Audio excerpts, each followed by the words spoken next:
ఢీ కొట్టే సత్తా బీఆర్ఎస్ పార్టీకి ఉంది. బీఆర్ఎస్ వైపు నుంచి మా ఆఫీస్ బాయ్ నిలబెట్టినా ఈరోజు గెలిచేలా ఉంది పరిస్థితి. మహేష్ గారు, మీరు కూడా గతంలో దానం నాగేందర్ ఎప్పటి తిరిగారు. ఆయన రాజకీయ చదరంగం ఏ విధంగా ఉంటుందో మీకు కూడా తెలుసు. ఆయన ఎటువంటి వ్యక్తి, ఆయన సత్తా ఏంది, ఆయన ఏం చేయగలడు ఏంది అనేది వాట్ ఈస్ వాట్ అనేది నాకు తెలుసు కాబట్టి నేను మాట్లాడతాను. సర్పంచ్ ఎలక్షన్స్లో చూసుకున్నట్టయితే వాళ్ళు 7,000 స్థానాలు గెలిస్తే మీరు 4,000 స్థానాలు మాత్రమే గెలిచినట్టే 3,000 స్థానాలు డిఫరెంట్. ఓడిపోయినట్టు కదా. స్థానిక సంస్థ ఎలక్షన్లో జనరల్గా 90% అధికార పార్టీకి అవకాశం ఇస్తారు. 90% ఎక్కడ వచ్చింది ఇటు చెప్పండి, 60% వచ్చింది. అది కూడా మళ్ళీ బలగంతో డబ్బుతో బెదిరించి 2018లో 2023లో దానంని చూసి ఓట్లేసాను అనుకోవచ్చా, బీఆర్ఎస్ పార్టీని చూసి ఓట్లేసాను అనుకోవచ్చు? దానంని చూసి గెలుస్తాను అనుకుంటే ఆయన మా బీఆర్ఎస్ పార్టీలో వచ్చి ఉండేవాడు కాదు, కాంగ్రెస్ పార్టీలో ఉండే పోటీ చేసి గెలిచేవాడు. మొన్న 2023 ఎలక్షన్లో జనరల్ ఎలక్షన్లో కూడా మన బీ ఫామ్ మీద గెలవడం జరిగింది. అయితే ఇక్కడ క్రెడిట్ అంతా బీఆర్ఎస్ పార్టీకే ఇవ్వాలి తప్పకుండా, నో డౌట్. దానం నాగేందర్ ఏం లేదు. 3 సార్లు మంత్రిగా చేసినటువంటి వ్యక్తిని, ఒక్కసారి కార్పొరేటర్గా గెలిచినటువంటి వ్యక్తి రేపు పోటీలో నిలబడితే గెలిచే సత్తా ఉందా? ఈరోజు ప్రజలు నన్ను కోరుకుంటా ఉన్నారు, మీరు ఎమ్మెల్యేగా ఉంటే బాగుంటుంది, మీరు ఎమ్మెల్యేగా రావాలని. మాకు అవకాశం రాలేదు కాబట్టి మేము పోటీ చేయలేదు. ఈసారి అవకాశాలు వచ్చినాయి కాబట్టి మేము పోటీ చేయడం లేదు. మేము చాలా బలంగా ఉన్నాం ఖైరతాబాద్లో. తప్పకుండా ఈసారి మేము మంచి మెజార్టీతో ఖైరతాబాద్ సీట్ కైవసం తీసుకుంటాం. వెల్కమ్ టు తెలంగాణ వెలుగు. నేను మీ రాజు. ప్రస్తుతం మనతో పాటు సోమాజిగూడ మాజీ కార్పొరేటర్, బీఆర్ఎస్ పార్టీ సీనియర్ నాయకులు మహేష్ యాదవ్ గారు ఉన్నారు. నమస్తే మహేష్ యాదవ్ గారు. నమస్తే అండి. సో మహేష్ యాదవ్ గారు, నిన్న స్పీకర్ గారు ఒక కీలకమైన నిర్ణయం తీసుకున్నారు. పార్టీ మారినటువంటి 10 మందిలో 5 మంది వాళ్ళు కాంగ్రెస్ లో లేరు, బీఆర్ఎస్ పార్టీలోనే ఉన్నారు, వారికి మాకు సంబంధం లేదు అని చెప్పేసి ఒక సంచలనమైన తీర్పు ఇవ్వడం అనేది జరిగింది. సో వాళ్ళు ఇంకా బీఆర్ఎస్ పార్టీలోనే ఉన్నారా? మీకు ఎప్పుడన్నా కనిపించిందా వాళ్ళు కండువాళ్ళు మార్చుకున్న తర్వాత? వాళ్ళు బీఆర్ఎస్ పార్టీలో ఉంటే వాళ్ళు బీఆర్ఎస్ కండేసుకొని తిరగాలి కదా, బీఆర్ఎస్ భవన్కి రావాలి కదా, ఓకే, పార్టీ కార్యక్రమాలు పాల్గొనాలి కదా. లోకల్ బాడీ ఎలక్షన్ లో కూడా వాళ్ళు ఎంతమంది సర్పంచ్లు గెలిపించుకున్నారు, లోకల్ బాడీలో ఎంతమంది సర్పంచ్లు గెలిపించుకున్నారు ఓకే నేను అడుగుతా ఉన్నాను. ఎందుకంటే వాళ్ళు ఏ పార్టీలో వాళ్ళకి కూడా తెలుసు, స్పీకర్ గారు కూడా తెలుసు. కానీ యాక్షన్ తీసుకోవడం భయపడుతున్నాం. ఎందుకంటే కేవలం ప్రజల్లో బలహీనంగా ఉన్నారు, గెలవలేమన్న సత్తా లేదు కాబట్టి వాళ్ళు భయపడతా ఉన్నారు, జంకుతా ఉన్నారు. ప్రజల్లో బలంగా ఉండి వాళ్ళు గెలుస్తామన్న సత్తా ఉంటే తప్పకుండా వాళ్ళు ప్రజల్లోకి వెళ్ళి మేము బై ఎలక్షన్స్ ఎదుర్కొనేవాళ్ళు. అటువంటి సత్తా లేకుండా వీళ్ళు దాక్కుంటా ఉన్నారు. అయితే వీళ్ళు ఇక్కడ లేరా సార్, మీ పార్టీలో లేరా వాళ్ళు? ఎందుకంటే మేమైతే పార్టీలో లేరని భావిస్తా ఉన్నాం. ఎందుకంటే ఒకసారి పార్టీ మారినది వాళ్ళకి తెలుసు. కండువాలు మార్చుకున్న తర్వాత మేము మారలేదు, మేము మళ్ళీ బీఆర్ఎస్ లో ఉన్నామని చెప్పడానికి సిగ్గుచెట్టు. ఫస్ట్ ఆఫ్ ఆల్ ప్రజలు నవ్వుతా ఉన్నారు. ఓకే, ఈ వీళ్ళ మాటలు చూసి ప్రజలు నవ్వుతా ఉన్నారు. ఎందుకంటే నవ్వుతా ఉన్నారు. రేపు బై ఎలక్షన్స్ వస్తే కర్రు కాల్చి ప్రజలు వాత పెడతారన్న భయానికి వడ్డీ సాకులు చెప్తా ఉన్నారు. ఓకే, అయితే మరి వాళ్ళైతే క్లారిటీకి చెప్పారు కదండి స్పీకర్ గారు. మరి స్పీకర్ గారి నిర్ణయాన్ని మీరే విధంగా చూస్తారు? స్పీకర్ గారు గతంలో మీరు చూసినట్టయితే మా యొక్క గడ్డం ప్రసాద్ గారు, మీరు ఒకసారి చూడవచ్చు, ఏమంటున్నారు చూడండి. తీవ్రంగా వ్యతిరేకిస్తున్నారు. ఎందుకంటే ప్రజాస్వామ్యంలో ప్రజల తీర్పును బట్టి ఏ పార్టీ నుంచి నిలబడితే ఆ పార్టీలో గెలిచిన తర్వాత ఆ పార్టీకి అండదండలుగా ఉండాలి గెలిచిన వ్యక్తి అని భావించే మనిషిని నేను. అందులో స్పీకర్ హోదాలో ఉంటున్న ప్రజాస్వామ్యాన్ని కాపాడే దిశగా నా ప్రయత్నం ఉంటుంది. నేను ఈ పార్టీ ఫిరాయింపులకు నేను వ్యతిరేకం, నేను చాలా వ్యతిరేకం. చాలా క్లారిటీ చెప్పారు కదా అండి, పార్టీ ఫిరాయింపులకు వ్యతిరేకము, నేను దీన్ని తీవ్రంగా ఖండిస్తున్నా, అట్లాంటివి నేను ఎంకరేజ్ చేయను, అండ్ స్పీకర్ హోదాలో నేను అంటే ఒకరి పాట పాడనని చెప్పేసి చాలా క్లారిటీగా చెప్పారు. చాలా క్లియర్ గా చెప్పడం జరిగింది. నేను పార్టీ ఫిరాయింపులకు టోటల్ గా వ్యతిరేకము. ఏదైతే ఏ పార్టీలతో ఎమ్మెల్యే గెలిచాడో ఆ పార్టీకి అండగా ఉండాలి, ఆ పార్టీ కార్యక్రమాల్లో అండగా ఉండాలి, పార్టీకి అండగా ఉండాలి. అటువంటిది మేము ఈ పార్టీ ఫిరాయింపుల దాంట్లో టోటల్ వ్యతిరేకం అని చెప్పారు. ఎందుకంటే ఇప్పుడు వీళ్ళు పార్టీ ఫిరాయింపుల్లో కూడా రేవంత్ రెడ్డి గారు కూడా ఈవెన్ రాహుల్ గాంధీని వ్యతిరేకిస్తున్నట్టే. పార్టీ ఫిరాయింపుల చట్టాన్ని తీసుకొచ్చిందే రాహుల్ గాంధీ గారు. అటువంటిది రాజీవ్ గాంధీ గారు. అటువంటిది రాజీవ్ గాంధీ విగ్రహం ఈ రోజు సెక్రటరీ ముందు పెట్టుకున్నారు. మరి ఈ రోజు ఎందుకు పెట్టుకున్నారు? మరి ఆయన విగ్రహం తీసేయమని చెప్పు. ఇప్పుడు ఆయన పార్టీలో ఉన్నట్ట ఇక్కడ, లేకపోతే తెలంగాణ ప్రభుత్వంలో యనమల రేవంత్ రెడ్డి గారి పాలన నడుస్తుందా, లేకపోతే కాంగ్రెస్ పాలన నడుస్తుందా? ఇప్పుడు సరే 5 మంది ఎమ్మెల్యేలు మీ దగ్గరనే ఉన్నారని చెప్పేసి అన్నారు. కడియం శ్రీహరి గారు కూడా నిన్న నేను బీఆర్ఎస్లోనే ఉన్నట్టు చెప్పుకురావడం అనేది జరిగింది. రేపు మీరు అంటే ఖైరతాబాద్ పరిస్థితి కూడా దానం నాగేందర్ గారు కూడా నేను కాంగ్రెస్ పార్టీలోకి వెళ్ళలేను, నేను బీఆర్ఎస్లోనే ఉన్నా అంటే ఏం చేయాలి సార్? ఆయన ఇప్పుడు ప్రజల్లోకి వెళ్ళడానికి భయపడతా ఉన్నాడు. చేసిన ఇప్పుడు కాంగ్రెస్ ఆయన స్టేట్మెంట్ ఇవ్వడం జరిగింది. కాంగ్రెస్ పార్టీలో బియాండ్ లిమిట్ మాకు ఫ్రీడమ్ ఉంటుంది, మేము అందుకే కాంగ్రెస్ పార్టీలో వెళ్ళామని చెప్పిండు. మరి బియాండ్ లిమిట్ ఉన్నప్పుడు మీరు ప్రజలకు వచ్చి పోటీ చేయడానికి భయం ఎందుకు? మీరు 6 సార్లు ఎమ్మెల్యే గెలిచాను, 3 సార్లు మంత్రి చేసిన అంటారు కదా. మరి ఈ రోజు మీరు ప్రజల్లోకి వచ్చి పోటీ చేయడానికి ఎందుకు జంకుతా ఉన్నారు, ఎందుకు భయపడుతున్నారు? రాజీనామా చేసినా దమ్ము ఉంటుంది, దానం నాగేంద్ర రాజీనామా చేసి పోటీ చేయండి చూద్దాం. ఓకే, ఈ రోజులో ఖైరతాబాద్ ఎలా ఉంది అంటే బీఆర్ఎస్ నుంచి మా యొక్క ఆఫీస్ బయట నిలబెట్టినా గెలిచేలా ఉండాలి.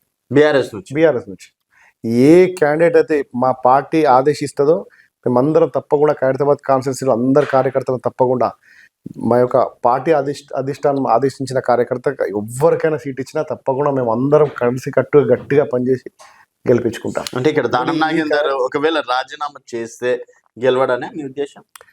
ఆయనకు కూడా తెలుసు ఆ విషయం, నేను చెప్పడం కాదు, ప్రజలకు తెలుసు. దానం నాగేందర్ ఢీ కొట్టేంత సత్తా మీ పార్టీలో ఉందా? దానం నాగేందర్ రాజీనామా చేస్తే గెలవడని ఆయనకు తెలుసు, పార్టీలకు తెలుసు, కార్యకర్తలు తెలుసు, ప్రజలకు కూడా తెలుసు, ఇంకెవరు తెలియదు. ఓకే, నేనేమంటున్నా దానం నాగేందర్ ఢీ కొట్టే సత్తా బీఆర్ఎస్ పార్టీకి ఉంది. ఢీ కొట్టడానికి అవసరం లేదండి. మా యొక్క ఇప్పుడు బీఆర్ఎస్ వైపు నుంచి మా ఆఫీస్ బాయ్ నిలబెట్టినా ఈ రోజు గెలిచేలా ఉంది పరిస్థితి, ఎందుకంటే కొత్త ఫేస్ కాబట్టి. ఎందుకంటే ఈ రోజు దానం నాగేందర్ని కార్యకర్తలు, ప్రజలు, పార్టీలు ఎవరు నమ్మేటట్టు పరిస్థితులు లేడు. ఇక్కడ అందరినీ మోసం చేశాడు, ఇటు పార్టీలను మోసం చేశాడు, కార్యకర్తలను మోసం చేశాడు, ప్రజలను మోసం చేశాడు. మహేష్ గారు, మీరు కూడా గతంలో దానం నాగేందర్ వెంబడి తిరిగారు, ఆయన రాజకీయ చదరంగం ఏ విధంగా ఉంటుందో మీకు కూడా తెలుసు. సో మీరు ఓవర్ కాన్ఫిడెన్స్ తోటి అంటున్నారా, కాన్ఫిడెన్స్ తోటి అంటున్నారా? తెలుసు కాబట్టే నేను గత 12 సంవత్సరాలుగా వచ్చేసాను, పార్టీ నుంచి బయటకు వచ్చాను. నేను ఆయన వదిలేసి బయటకు వచ్చాను. వచ్చిన తర్వాత నేను మళ్ళీ బీఆర్ఎస్ లో జాయిన్ అయ్యాను. అందుకనే ఆయన ఎటువంటి వ్యక్తి అయినా చూసుకున్నాను. 5 years చూసుకున్న తర్వాత నేను పార్టీ ఆయన వదిలేసి వచ్చి నేను బీఆర్ఎస్ లో జాయిన్ అవ్వడం జరిగింది. ఓకే, కాబట్టి ఆయన ఎటువంటి వ్యక్తి, ఆయన సత్తా ఏంది, ఆయన ఏం చేయడు ఏంది అనేది వాట్ అనేది నాకు తెలుసు కాబట్టి నేను మాట్లాడుతూ ఉన్నాను. అయితే 4 సార్లు అంటే 3 సార్లు మంత్రిగా చేసినటువంటి వ్యక్తిని ఒక్కసారి కార్పొరేటర్ గా గెలిచినటువంటి వ్యక్తి రేపు పోటీలో నిలబడితే గెలిచే సత్తా ఉందా? Definitely sure. ఎందుకంటే ప్రజలు నా మీద నమ్మకంగా ఉంది, ప్రజలు ఒకసారి అవకాశం ఇవ్వాలనుకుంటున్నారు నాకు. ఎందుకంటే గతంలో పీజీఆర్ గారు ఏ విధంగా నాయకుడు ఖైరతాబాద్ కాన్స్టిట్యున్సీకి ఒక బలమైన నాయకుడు, అట్లాంటి ఆయన తర్వాత ఇప్పటివరకు అట్లాంటి వ్యక్తి లేడు ఇప్పుడు ఈ రోజు వరకు. ఆయన అనుచరుగా నేను ఒక కార్పొరేటర్గా నేను 2009 to 14 నేను నిరూపించాను. కాబట్టి తప్పకుండా నాకు ఆ అవకాశం ప్రజలు ఇస్తారు తప్పకుండా, ఎందుకంటే ఒక మంచి పేరు ఉంది కాబట్టి తప్పకుండా నాకు అవకాశం ఇస్తారు. సో పీజీఆర్ అభిమానులు కూడా మిమ్మల్ని ఇంకా ఆదరిస్తారు అనుకోవచ్చా? అందరూ పీజీఆర్ అభిమానులు ఆదరిస్తారు, ప్రజలందరూ కూడా అనుకుంటారు మీరు ఎమ్మెల్యేగా రావాలి, మీరు ఎమ్మెల్యేగా రావాలి. నాట్ ఓన్లీ నా డివిజనే కాదు, ఎంటైర్ నా కాన్స్టిట్యున్సీ మొత్తం గుర్తుపడుతుంది. నేను పుట్టి పెరిగింది ఖైరతాబాద్లోనే, నా తాత ముత్తాతలు పుట్టి పెరిగింది ఖైరతాబాద్లోనే, నేను మా ఫాదర్ పుట్టి పెరిగింది ఖైరతాబాద్లోనే. మేము ఖైరతాబాద్ స్థానికులం, మాది కూడా ఖైరతాబాద్ స్థానికులం మేము ఇక్కడ. కాబట్టి మమ్మల్ని ప్రతి గల్లీలో ఇక్కడ సమస్యలు తెలుసు, సొల్యూషన్ ఎలా చేయాలో కూడా తెలుసు, మాకు అన్నీ తెలుసు. కాబట్టి మేము గతంలో పీజీఆర్ అనుసరిగా నేను పనిచేయడం జరిగింది. సక్సెస్ఫుల్గా నేను 2009 to 14 కార్పొరేటర్గా సక్సెస్ఫుల్ అయ్యాను. ఈ రోజు ప్రజలు నన్ను కోరుకుంటా ఉన్నారు, మీరు ఎమ్మెల్యేగా ఉంటే బాగుంటుంది, మీరు ఎమ్మెల్యేగా రావాలని. ఆ రోజు 2009 to 14 కూడా కోరుకున్నారు, ఈ రోజు కూడా ప్రజలు కోరుకుంటారు. మాకు అవకాశాలు రాలేదు కాబట్టి మేము పోటీ చేయలేదు, ఈసారి అవకాశాలు వచ్చినాయి కాబట్టి మేము పోటీ చేయడం రెడీగా ఉన్నాం. ఓకే అండి. అయితే ఇంకోటి మనం ముఖ్యంగా మాట్లాడుకోవాల్సిన విషయం ఏంటంటే ఇంకా మరి వీళ్ళ 5 మంది మీద అయితే చర్యలు తీసుకున్నారు. మరి ఇప్పుడు దానం నాగేందర్ గారు అసలు ఎలక్షన్స్ వస్తాయో రావో తెలియదు. సో మరి ఎలక్షన్స్ రాకున్నా కూడా జనాలు అంటే ఈ టాపిక్ వస్తుందా ఖైరతాబాద్లో? తప్పకుండా, ఎందుకంటే ఎలక్షన్స్ రాకపోయే సమస్య లేదండి. ఎందుకంటే ఆల్రెడీ సుప్రీంకోర్టు గైడ్లైన్స్ ప్రకారంగా 1 month టైం ఉండి ఇచ్చారు స్పీకర్ గారికి. చాలా ఘాటుగా స్పందించడం జరిగింది స్పీకర్ గారు. గతంలో ఎప్పుడు జరగని సుప్రీంకోర్టు చీవాట్లు పెట్టడం జరిగింది. ఒక స్పీకర్ స్థాయికి ఆ విధంగా చీవాట్లు పెట్టడం అనేది దేశ చరిత్రలో బహుశా తెలంగాణలో ఇక్కడే మన దగ్గర జరిగింది అనుకుంటాను. కాబట్టి అది కూడా మనకు తక్కువ చూపు. కాబట్టి స్పీకర్ గారు ఇప్పుడైనా పార్టీలన్నీ అన్ని పక్కన పెట్టి ఆయన స్పీకర్ హోదాలో ఒక న్యాయపరమైన అందరికీ స్పీకర్ అనేది వ్యక్తి అన్ని పార్టీలకు స్పీకర్ అయినా. సో ఒక న్యాయవాది, ఒక న్యాయస్థలంలో ఉన్నాడు కాబట్టి, న్యాయం చెప్పే స్థాయిలో ఉన్నాడు కాబట్టి ఆయన ఈ రోజు ఆ 10 మంది ఎమ్మెల్యేల మీద చర్య తీసుకోవాలి. ఓకే, అయితే ఇప్పుడు 5 మంది మీద అయితే చర్య తీసుకోవట్లేదు. గౌరవం పెరుగుతుంది, పార్టీ గౌరవం కూడా పెరుగుతుంది. ఎందుకంటే వాళ్ళు కాంగ్రెస్ పార్టీ ఇప్పుడు ఏ విధంగా ఉంటుందంటే ఓడెక్కేదాకా ఓడం వలన ఓడిదిగా బోడం వలన విధంగా ఉంది. ఎందుకంటే గతంలో వాళ్ళు చేసిన హామీలు ఇవ్వలేదు. 6 గ్యారెంటీలు 420 హామీలు అన్నారు. ఏ ఒక్క హామీ కూడా ఇవ్వలేదు. ఈరోజు ప్రజల్లో పార్టీలో వెళ్ళి గెలవడానికి భయపడతా ఉన్నారు. మొన్న జూబ్లీస్లో ఎలక్షన్లో గెలిచాం అంటున్నారు. ఎంత మీరు అధికార దుర్వినియోగానికి డబ్బు ప్రవాహం జరిపారు అని ప్రజలు కూడా చూస్తా ఉన్నారు. మళ్ళీ ఇప్పుడు ఈ ఖైరతాబాద్ ఎలక్షన్ వచ్చేవారు నెత్తి చేతులు పట్టుకుంటా ఉన్నారు. ఓకే, మొన్న లోకల్ బాడీ ఎలక్షన్స్ లో కూడా వాళ్ళు దాదాపుగా లోకల్ బాడీ ఎలక్షన్ లో కూడా దాదాపు 90% ఎలక్షన్ జరుగుతాయి. అధికార పార్టీ వాళ్ళు గెలుస్తారు. 80 నుంచి 90% అధికారం పార్టీ వాళ్ళు గెలుస్తారు. అటువంటిది ఎక్కడ చూసినా 50% 60% కంటే ఎక్కువ గెలవలేకపోయారు. ఓకే, సో దాంతో అధికార బలం డబ్బు బలం పెట్టుకొని తర్వాత గెలిచిన వాళ్ళందరినీ కూడా ఏకగ్రీవం చేసుకోవడం, భయభ్రాంతులు చేయడం, మరి మూత్రం దాగించడం జరిగింది. అంత అంటే ఒక మన దృష్టికి వచ్చిన ఇట్లాంటి కేసులు అంటే దృష్టి కానీ ఇంకెన్ని కేసులు ఉన్నాయి అట్లాంటివి.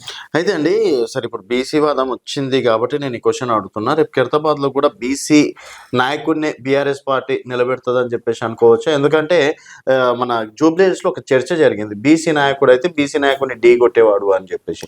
మళ్ళీ ఇక్కడ కూడా బీసీ నాయకుడిని నిలబడే చాయిస్ ఉంది. ఇది తప్పకుండా బీసీ సిట్టింగ్ సీట్ కాబట్టి తప్పకుండా మేము కూడా బీఆర్ఎస్ పార్టీ నుంచి కూడా తప్పకుండా బీసీలకే అవకాశం ఇస్తుంది.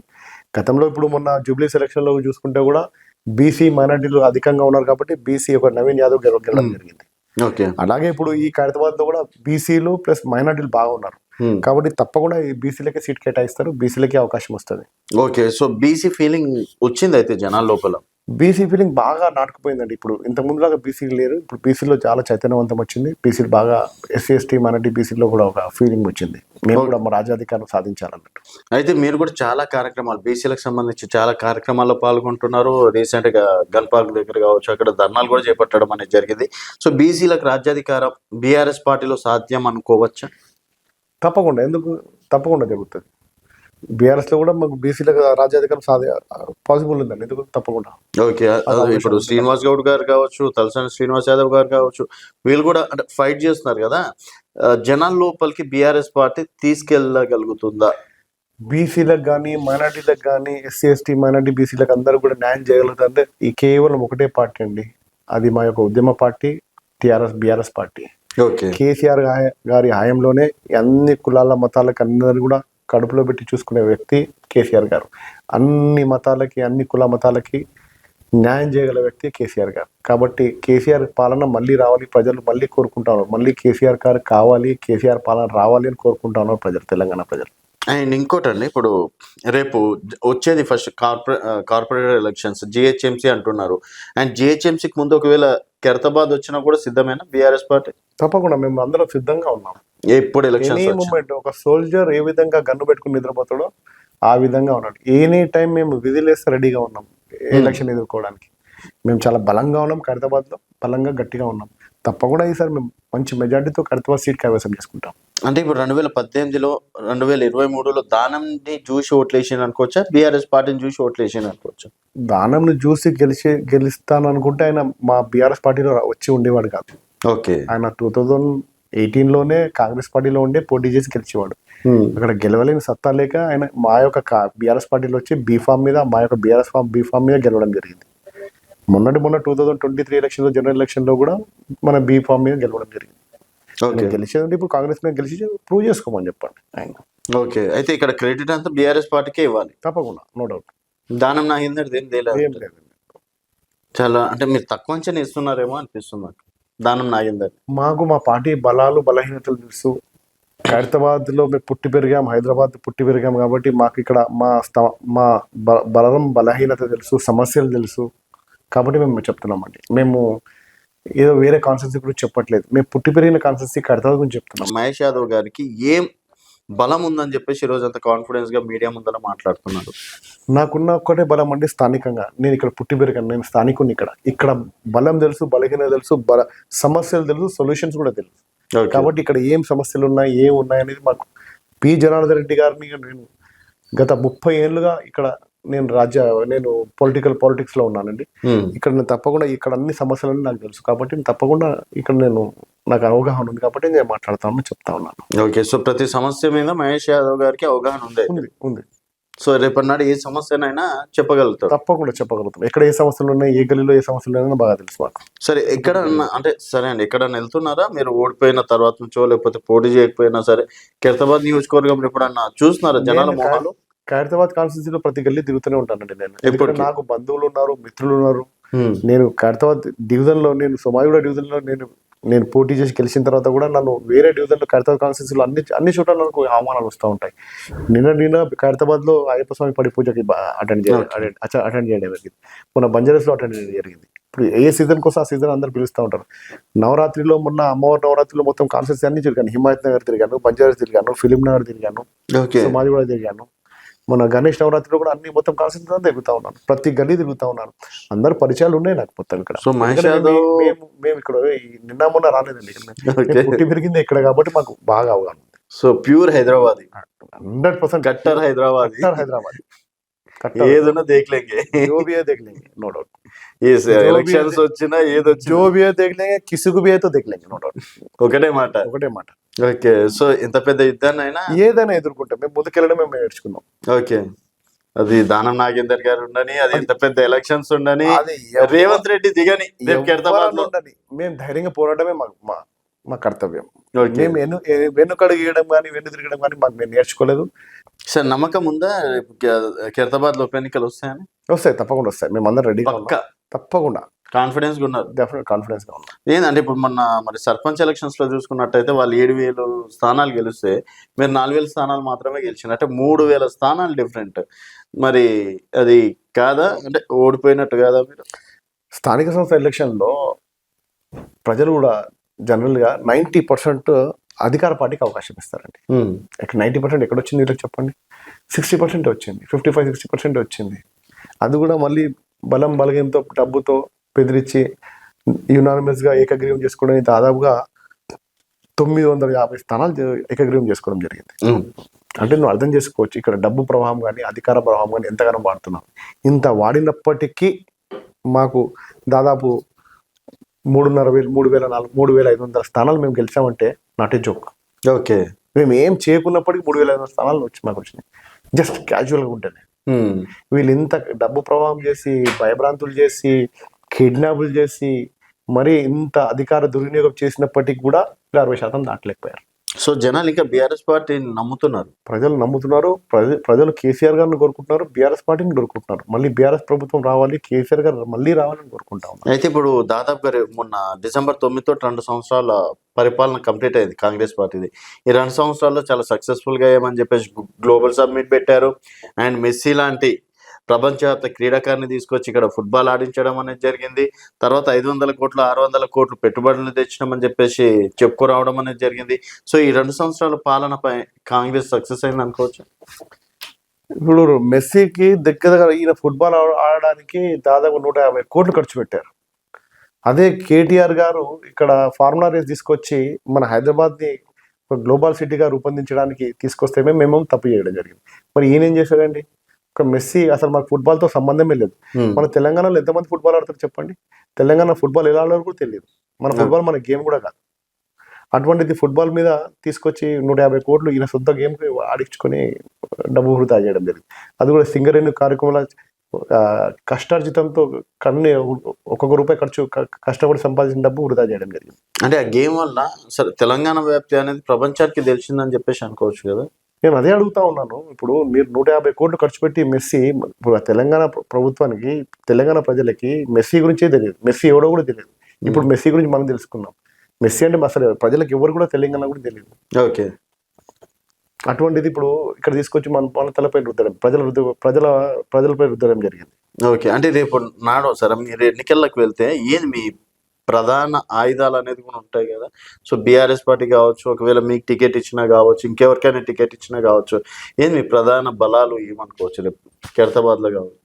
ఒకటే అండి, మేము ప్రజల్లో ఇలా హైదరాబాద్ ప్రజలందరూ కూడా మా వైపే చూస్తూ ఉన్నారు. ఎందుకంటే ఈ ఒక గతంలో 2023 జనరల్ ఎలక్షన్ లో కూడా హైదరాబాద్ ప్రజలందరూ కూడా అందరు బీఆర్ఎస్ వైపే ఉన్నారు. ఈ రోజు కూడా హైదరాబాద్ ప్రజలందరూ కూడా బీఆర్ఎస్ వైపే ఉన్నారు. ఎందుకంటే హైదరాబాద్ లో బీఆర్ఎస్ ప్రజలందరూ కూడా చైతన్యవంతులు, బీఆర్ఎస్ ప్రభుత్వాన్ని, కేటీఆర్ గారి నాయకత్వాన్ని కోరుకునే వారు వ్యక్తి కాబట్టి కేటీఆర్ గారు చేసిన డెవలప్మెంట్ అభివృద్ధి ఈ రోజు మేము బలంగా మేము ఈ రోజు ప్రజల్లోకి వెళ్ళగలుగుతున్నాం. మేము మళ్ళీ ఓటేయండి అని అడగగలుగుతున్నాం. అదే కాంగ్రెస్ వారు ఈ రోజు ఓటేయండి అడగడానికి కూడా సిగ్గుపడే స్థాయిలో ఉన్నారు. వాళ్ళు ఏం చేశారని అడుగుతారు. ఒక్కోసారి ఓటు అడగండి. వాళ్ళు ఇచ్చిన హామీలను నెరవేర్చుకోలేకపోయారు. మేము చేసిన ఈ హైదరాబాద్ నగరాన్ని ఒక అంతర్జాతీయ నగరంగా మీరు తీర్చిదిద్దడం జరిగింది. దాన్ని అట్లీస్ట్ ఈ రోజు మెయింటైన్ కూడా చేయలేకపోతున్నారే. ఈ రోజు ఏ మొహం పెట్టుకొని మీరు ప్రజల్లోకి వెళ్ళి ఓటు అడుగుతారు?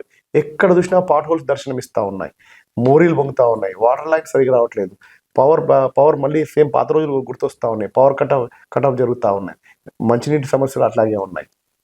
ఈ రోజు ఎక్కడ చూసినా మళ్ళీ పాత రోజులు వస్తున్నాయి.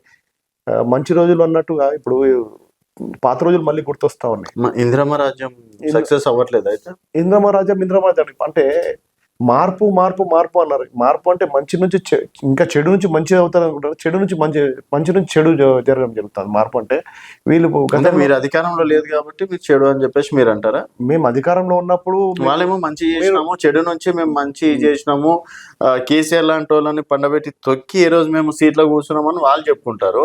మీరేమో అధికారం మీలో లేదు కాబట్టి అదంతా ధృతరాష్ట్ర పాలన అదేదా అని చెప్పేసి మీరు అంటున్నారు. మేము మార్పు అంటే మేము మార్పు తీసుకురావడం జరిగింది. మేము గతంలో మీరు చూసినట్టయితే ఎప్పుడు కరెంట్ వస్తుందో, ఎప్పుడు ఉంటుందో, ఎప్పుడు పోతుందో తెలియదు. ప్రతి ఇంట్లో మన ఇన్వర్టర్లు, ప్రతి బిజినెస్ లో కూడా జనరేటర్లు ఉండేటివి. ఈ రోజు మేము అక్కడి నుంచి మార్పు తీసుకొచ్చి మేము డెవలప్మెంట్ వైపు అడుగులు వేయడం జరిగింది. ఈ రోజు మళ్ళీ మార్పు అని మళ్ళీ ఈ రోజు ఎప్పుడు కరెంట్ ఉంటుందా, ఎప్పుడు పోతుందా అన్న పరిస్థితిలో ఈ రోజు మళ్ళీ తీసుకొచ్చారు. అంటే చేస్తే మార్పు అనేది డెవలప్మెంట్ వైపు జరగాలి, కానీ డెవలప్మెంట్ ని డిగ్రీ చేయడం జరుగుతూ ఉన్నది. చేసిన డెవలప్మెంట్ అభివృద్ధిని కూడా వీళ్ళు నడపలేకపోతా ఉన్నారు, సక్సెస్ఫుల్ గా కంటిన్యూ చేయలేకపోతా ఉన్నారు. సరే అండి, రేపు ఒకవేళ జిహెచ్ఎంసీ ఎన్నికలు ఇప్పుడు 300 అవుతున్నాయి కదా, జిహెచ్ఎంసీలో కూడా బీఆర్ఎస్ జెండా ఎగురుతుందని కాన్ఫిడెన్స్ గా నమ్మకం ఉందా? తప్పకుండా. దాదాపు మేము 250 స్థానాలు 200 స్థానాలు మేము కైవసం చేసుకుంటాం. తప్పకుండా. Confidence no doubt. Over confidence మేము సిటీలో ముందు నుంచి కూడా మేము బాగా కాన్ఫిడెన్స్ గా ఉన్నాం. ప్రజల్లో సర్వీస్ ఇచ్చాం కాబట్టి. ఓకే, మరి అంత కాన్ఫిడెన్స్ వాళ్ళు జూబ్లీస్ నడిగడ్డ, హైదరాబాద్ కి నడిగడ్డ, మరి అక్కడ ఓడిపోయారు కానీ అదే మీరు అన్నట్టు కేటీఆర్ డెవలప్మెంట్స్, కేటీఆర్ రోడ్లు, కేటీఆర్ బ్రాండ్ అవేం పనిచేయలేవు కదా. మరి మీరు చూసినట్టయితే సర్వేలో స్టార్టింగ్ డే 1 నుంచి కూడా దాదాపు మేము అక్కడ 58 రోజులు ఈ యొక్క ఎలక్షన్ వర్కౌట్ చేయడం జరిగింది. 55 days. ఆ 55 days లో దాదాపు 45-50 days నుంచి ఎప్పుడు సర్వే చేసినా, ఏ సర్వే చేసినా దాదాపు 58%, 59%, 60% బీఆర్ఎస్ ఉంటే 38%, 40% కాంగ్రెస్ ఉండే. ఈవెన్ నవంబర్ 11వ తారీఖు ఎలక్షన్ జరిగితే కూడా నవంబర్ 8వ తారీఖు కూడా సర్వే చేసినప్పటికి కూడా బీఆర్ఎస్ 58% ఉంటే కాంగ్రెస్ 39% ఉన్నది. అటువంటిది ఈరోజు విజయం సాధించారని, ఈ 2 రోజుల్లో విజయం ఎట్లా సాధిస్తారని ఎట్లా చేంజ్ అవుతుంది ఒకసారి మీరు ఆలోచించి చెప్పండి. అధికార పార్టీ ఉంది కదా, జనాలు అధికార పార్టీలు ఉంటే డెవలప్ అవుతుందని అడుగుతా ఉన్నాను. కాంగ్రెస్ పార్టీ ఏ మిరాకిల్ చేస్తారో మాకు కూడా చెప్పండి. మీరు ఏ మంత్రం చేస్తారో చెప్పండి. ఓకే, ప్రజలు కూడా తెలుసు. అధికార దుర్వినియోగం చేస్తారు, డబ్బు పంపిణీ చేస్తారు, చీరల పంపిణీ చేస్తారు. రేపు కిర్తాబాద్ లో కూడా ఇదే చేస్తారు. ఇవన్నీ చేస్తా ఉన్నారు. రేపు కిర్తాబాద్ బలమే అది. రేపు కిర్తాబాద్ ఇదే చేస్తే మరి బీఆర్ఎస్ ఓడిపోతుంది. ఇప్పుడు అదే ఆశతో వాళ్ళు ఎలక్షన్ రమ్మనండి. ఇప్పుడు అదే అమౌంట్ రమ్మని చెప్పండి, ఎలక్షన్ లో తెలుసుకుందాం. ఒకవేళ ఎలక్షన్స్ పెట్టి వాళ్ళు ఆ 2 రోజులు చేసినటువంటి మ్యాజికే చేసిన అది ఒకటే. వాళ్ళకి ఉన్న అస్త్రం ఒకటే ఉంది, వాళ్ళకు ఉన్న బలం ఒకటే. అంటే అది మేము వాళ్ళ డబ్బు ప్రవాహం ఒకటి, అధికార దుర్వినియోగం ఒకటి, ఈ 2 తప్ప ఇంకా వాళ్ళు ఇంకే. అట్లాంటప్పుడు మహేష్ కుమార్ యాదవ్ లాంటి వాళ్ళు ఓడిపోతారు కదా. ఇప్పుడు ప్రతిసారి హెడ్సే పడదు కదండి. ఓకే, ప్రతిసారి హెడ్స్ పడదు కదా. అప్పుడు జూబ్లీస్ లో క్యాండిడేట్ డిఫరెంట్, ఇప్పుడు హైదరాబాద్ క్యాండిడేట్ డిఫరెంట్. అప్పుడు స్థానికంగా లేని క్యాండిడేట్ కి ఇచ్చారు, ఇప్పుడు స్థానికంగా ఉన్న క్యాండిడేట్ కి ఇస్తారు, ఇప్పుడు లోకల్ క్యాండిడేట్ కి ఇస్తారు. ఓకే, సో ఇక్కడ లోకల్ క్యాండిడేట్ బీసీలకి డెఫినెట్ గా బీఆర్ఎస్ జెండా ఎగురుతుంది. తప్పకుండా డెఫినెట్ గా అదే సగం బలం అనుకోవచ్చా బీఆర్ఎస్ కి? తప్పకుండా లోకల్ స్థానికంగానే బలం. మేము స్థానిక బలం. ఓకే, స్థానిక బలంతో బీఆర్ఎస్ గెలుస్తుంది. మా సామాజిక వర్గం కూడా దాదాపుగా 28,000 ఓట్లు ఉన్నాయి కాబట్టి మేము సామాజిక వర్గం కూడా బాగుంది. మా బీసీ సామాజిక వర్గం బాగుంది, మా యొక్క యాదవ్ సామాజిక వర్గం బాగుంది, బీసీ కమ్యూనిటీ కూడా బాగుంది. మైనార్టీలు బీసీలు అత్యధికంగా ఉండే ఒక కాన్స్టెన్సీ హైదరాబాద్ కాన్స్టెన్సీ. ఓకే, అంటే ఎవరికి ఇచ్చినా గెలుస్తారా, లేకపోతే మహేష్ కుమార్ యాదవ్కి ఇస్తేనే గెలుస్తారా? మేము ఇస్తే మంచి మెజార్టీతో గెలుస్తాం. ఎవరికి ఇచ్చినా గెలిచే సీట్ ఇది. ఈవెన్ మా ఆఫీస్ బాయ్కి ఇచ్చినా గెలిచే సీట్ ఇది. కాబట్టి తప్పకుండా ఇది మేము దానం గెలిచేసి నాగేందర్ ఎక్కడ మరి ఈ ఆఫీస్ రోజు ఈ రోజు ప్రజల వ్యతిరేకత ఉన్నారు.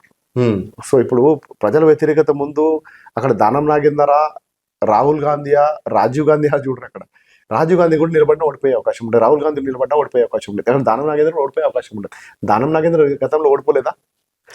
దానం నాగేంద్ర గతంలో కూడా మీరు చూసినట్టయితే అసెంబ్లీ మన ఆసిఫ్నగర్ ఎలక్షన్ లో కూడా సేమ్ జరిగింది. ఒక అధికార దాహంతో గెలిచిన టీడీపీ నుంచి గెలిచి మరి రాజీనామా చేసి మళ్ళీ కాంగ్రెస్ నుంచి పోటీ చేసి ఓడిపోవడం జరిగింది. ఓకే, ఆసిఫ్నగర్ లో 3 సార్లు గెలిచిన తర్వాత 4వ సారి గెలవడానికి 3వ సారి గెలిచి 4వ సారి మళ్ళీ కాంగ్రెస్ పార్టీ నుంచి పోటీ చేసి ఓడిపోవడం జరిగింది. అదే ఇక్కడ రిపీట్ అవుతుంది సార్, పక్క ఆ సెంటిమెంట్ మళ్ళీ ఆసిఫ్ నగర్ రిపీట్ అవుతుంది. మీరు చూడండి, ఎందుకంటే సేమ్ థింగ్ ఆసిఫ్ నగర్ లో జరిగినట్టే ఇక్కడ కూడా 3 సార్లు గెలిచి 4వ సారి మళ్ళీ గెలవడానికి వస్తున్నాడు. ఇక్కడ ఖైరతాబాద్ ప్రజలు కర్రు కాల్చి వాత పెట్టకపోతే నన్ను అడగండి.